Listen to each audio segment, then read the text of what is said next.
अनेक केसेसमध्ये तुम्हाला वेगवेगळ्या अडचणीमुळे किंवा तुमच्याकडून झालेल्या त्रुटीमुळे तुम्हाला मेहरबान न्यायालयातून तुम्हाला वॉरंट निघालेलं असतं. आता वॉरंट दोन पद्धतीचं असतं. एक असतं बेलेबल वॉरंट, म्हणजे काय, डायरेक्ट अर्ज केला की वॉरंट ते क्लिअर होतं आणि तुम्हाला अटक वगैरे काय होत नाही. समन्स येतं बेलेबल वॉरंट निघाल्याचं, तुम्ही जाऊन एका अर्जाद्वारे ते रद्द करू शकता. आता ह्या बेलेबल वॉरंट नंतर देखील तुम्ही हजर राहिला नसाल तर मग न्यायालय तुमच्यावर नॉन बेलेबल वॉरंट काढतं. आता नॉन बेलेबल वॉरंट काढलं म्हणजे लगेच अटकच का?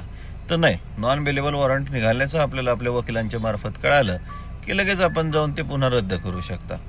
फक्त पोलिसांनी जर तुम्हाला त्या गोष्टीसाठी अटक केली असेल तर मात्र आपल्याला मग जामीन द्यावा लागतो. परंतु अटक होण्याच्या आधीच आपण जाऊन जर स्वतःहून ते क्लिअर केलं असेल तर तुम्हाला नॉन बेलेबल वॉरंटमध्ये सुद्धा अटक होत नाही. त्यामुळे वॉरंट निघाले म्हणून भांबून जाऊ नका, कृती करा आणि निवांत राहा.